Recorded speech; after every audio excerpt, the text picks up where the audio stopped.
Hello BookTube, I'm Jonathan, and I'm here today to help you graduate from sci-fi kindergarten to a science fiction PhD. Within Time is a YouTube channel and not an accredited school or university.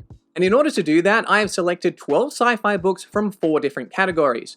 And those are beginner, intermediate, advanced, and expert. Now, you don't necessarily have to read the books in this order. I'm kind of a cool professor. I'm not going to make you follow the curriculum, but here's the curriculum. Beginner sci-fi. Number 1, Dark Matter by Blake Crouch. So I think Dark Matter is a good place for us to start, and I think there's a couple of reasons that it might make it appealing to newer sci-fi readers. One of which is that it is set in modern day, which is sometimes a little bit easier to get into than being on another planet or on a spaceship and things like that. We have a sort of grounded and familiar setting. Also, it uses some mystery and thriller tropes, so there's some things that you might be familiar with, you might be intrigued by, that you already like in different kinds of fiction that might help pull you into reading some sci-fi.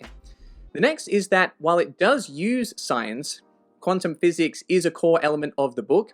It does so in a very simple and easily explained way. There were some ideas that I was kind of familiar with before reading this book that I found to be very digestible and easy to pick up and enjoy while reading Dark Matter. And in general, it's just a really fun book. I absolutely smashed my way through this one.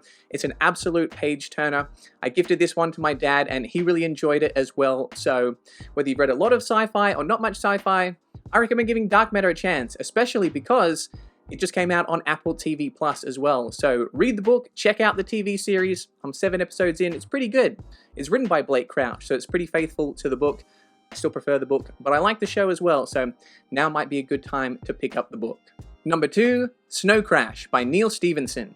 Snow Crash is a cyberpunk book that introduces us to a pretty interesting virtual world. So if you have even just a passing familiarity with video games, I think there's going to be some pretty fun tropes that you'll recognize here. This was definitely an influence on something like Ready Player One. It's a pretty fun, fast read, but it also incorporates some elements to do with history and religion that reminded me a little bit of the Da Vinci Code. So while there are some info dumps here and there, I found them to be pretty interesting info dumps, and I made my way, I just glitched.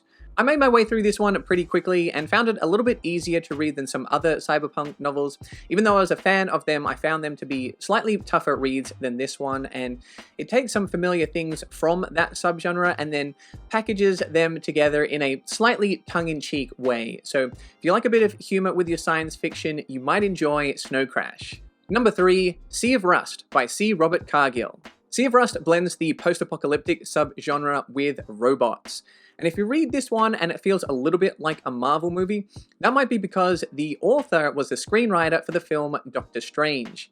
So this one is full of action, it has a pretty good sense of humor, and it introduces some pretty cool sci-fi concepts, but they're rather easy to get a grasp of, and it doesn't come at the expense or the pacing of the story, which I found to be lightning fast and incredibly enjoyable.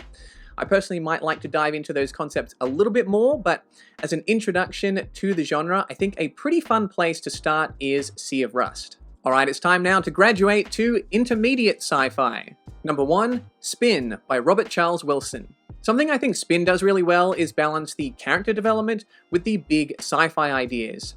What if one day all the stars disappeared? Well, that's the scenario that 3 friends find themselves in as kids, and we follow their story as they grow into adults, and we see how this situation changes their perspectives, their friendships, their relationships, and their philosophies. So it does a good job of being a character-focused novel, but also introducing you to a few hard sci-fi ideas. And this is one of those books where I was just hooked the entire way. I wanted to read every single word. If I felt like I'd accidentally skimmed over a paragraph, I'd go back and read it again because I was so engrossed in this story, and I hope you guys connect with it too. Number 2, Ubik by Philip K. Dick. In a world with psychics, anti-psychics, and corporate espionage, we have a security mission that goes wrong, and we end up in a situation where it is tough to tell what exactly is real and not real as the nature of reality starts to shift. So this book is a little bit less character focused and a little bit more focused on the ideas, the sci-fi concepts. It has a really trippy, sort of paranoid atmosphere, and it's definitely a uniquely Philip K. Dick reading experience. You can't really go wrong with any of his books like Do Androids Dream of Electric Sheep or A Scanner Darkly, but Ubik happens to be my personal favorite, especially the back half. I read the back half in one sitting. I just couldn't put it down. Hope you guys feel the same way. Number 3, Contact by Carl Sagan. In Contact, a message is detected out in space, and humans put together a mission in order to try and find out who or what is out there and what do they want.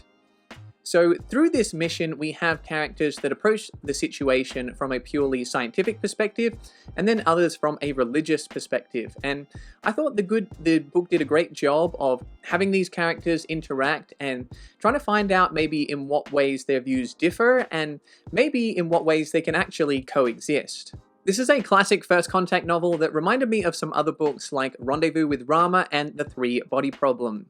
I think this will appeal to people that have a bit of an interest in both science as well as philosophy, and I haven't watched the film, but I really enjoyed the book, so let me know if you think that is worth checking out. Okay, you guys are doing a great job so far, and just before we move on to our advanced sci-fi books, if you guys are interested in hanging out off campus, chilling with the cool kids, check out my Discord server where we talk about sci-fi books and sometimes pizza toppings. Advanced sci-fi. Number 1, Blindsight by Peter Watts. Blindsight features a mission into space that includes a character with only half a brain, an artificially intelligent computer, and, because why not, a vampire. The thing that makes Blindsight a little bit tricky to get into is that it does not hold your hand with the world building. Initially, I found it a little bit hard to determine exactly what was going on, where we were. There was some technology that I wasn't familiar with, but slowly, if you push on, those puzzle pieces start to fall into place. And I think you are rewarded for a somewhat difficult read with an amazing final 100 pages.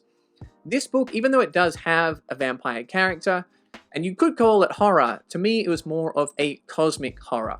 This book changed my perspective on some things and the way I think about the universe in a rather chilling and upsetting way. Not very many days go by that I don't think about this book after I finish reading it, so I definitely think it's impactful and I think it is worth the slightly difficult reading experience. Number 2, Blood Music by Greg Bear. Blood Music follows a character that works at a biotech company, and in order to get a sample out of the building, he injects it into his own bloodstream, and everything is fine. There are absolutely no unforeseen consequences whatsoever. Now, this book reminded me a little bit of a Michael Crichton reading experience. It had a bit of a techno-thriller feel to it. When we have those early scenes at the lab, it is kind of fun thinking, okay, how exactly does this work? Why is he doing it? And yeah, in what ways is this just going to blow up spectacularly? And it really, really does. I really enjoyed how this book kind of progressed the sci-fi ideas from the kind of microscopic to the macro sci-fi concepts. And the ending of this one really just blew me away. So if you like Michael Crichton but want even more of the techno aspect in your techno thriller, a little bit more of a focus on the sci-fi, then I think Blood Music might hit the spot for you. Number 3, The Quantum Thief by Hannu Rajaniemi. So The Quantum Thief has a bit of a reputation for being a very difficult read, and I considered putting this in the expert category, but I'm such a big fan, I don't want people to be as scared of it as I was, that I decided to put it in advance in order to try and encourage a few more people to give it a go.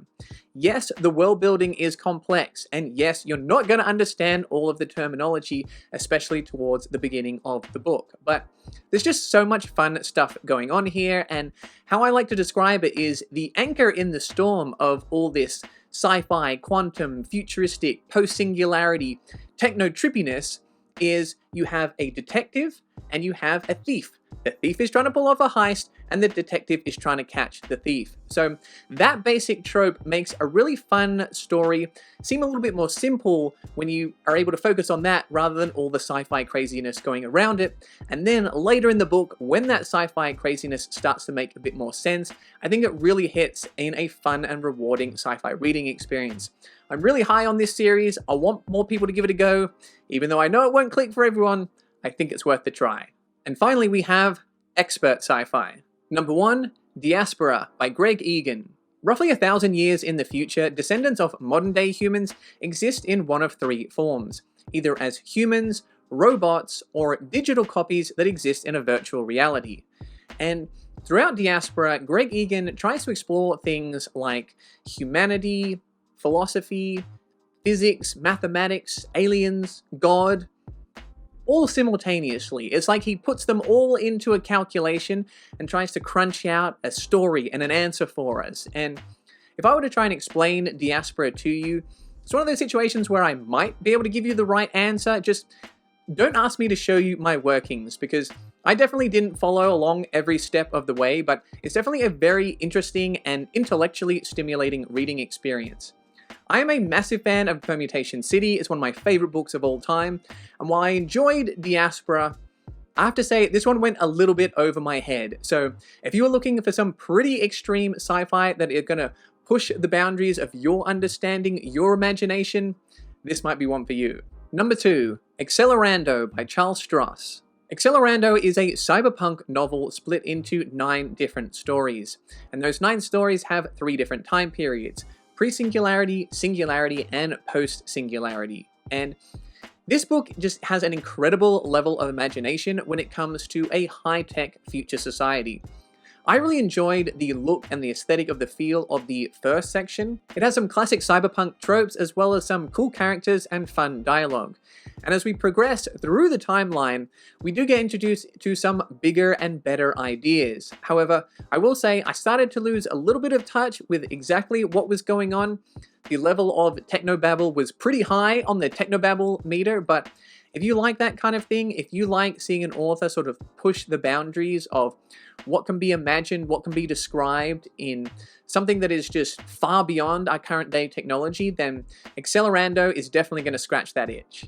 Number 3, Dragon's Egg by Robert L. Forward. Dragon's Egg takes place on a neutron star with a surface gravity 67 billion times that of Earth. This book is basically for people that enjoyed Children of Time by Adrian Tchaikovsky, but you wanted them to focus less on the humans and more on the aliens. I want to learn more about their biology, their environment, to the point where the author includes graphs and tables. If that's what you're looking for, then Dragon's Egg delivers.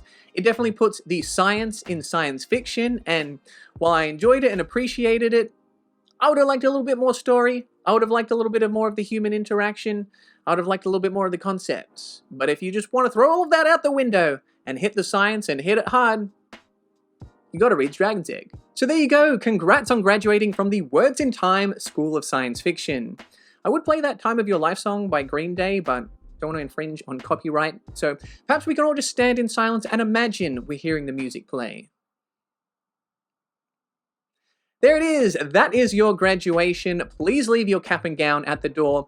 Those aren't free. That was not included in the price of your tuition. We need those back.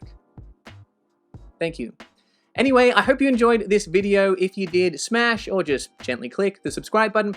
And if you really enjoyed it, consider checking out the perks of becoming a Patreon member, where you can become one of my robots, androids, or cyborgs like Nima, New Eden, Half Ogre, Zakawe, and the Dropout Colin. And you can find more sci-fi content over here.